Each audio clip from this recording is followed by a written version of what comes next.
एक छोटे से गांव में अरमान नाम का एक लड़का रहता था। माँ बाप बचपन में ही गुजर चुके थे, इसलिए वो अपनी दादी के साथ रहता था। गांव के लोग उसे सीधा और खामोश लड़का कहते थे। अरमान रात को अक्सर अकेला घूमता, क्योंकि नींद उसे जल्दी नहीं आती थी। गांव के बाहर एक पुराना बरगद का पेड़ था। लोग कहते थे कि वहां रात को अजीब आवाजें आती हैं। कोई उस रास्ते से अंधेरा होने के बाद नहीं गुजरता था, लेकिन उस रात अरमान का रास्ता वही था। जैसे ही वो पेड़ के पास पहुंचा, हवा अचानक ठंडी हो गई। कोहरा जमीन पर फैल गया। पेड़ के पत्ते बिना हवा के हिलने लगे। अरमान का दिल जोर जोर से धड़कने लगा। तभी उसने सुना, अरमान।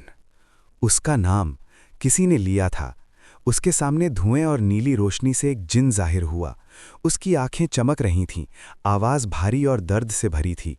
अरमान के पैर कांप रहे थे, लेकिन वो भागा नहीं।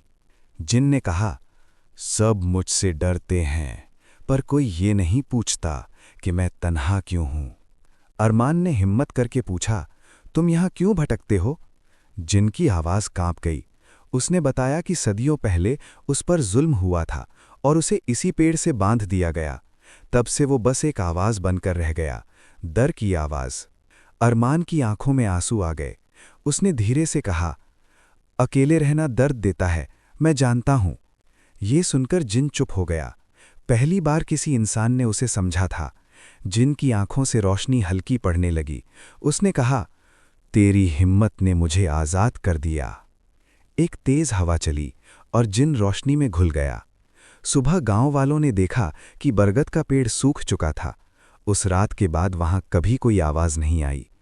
अरमान पहले जैसा खामोश था, लेकिन अब उसकी आंखों में सुकून था।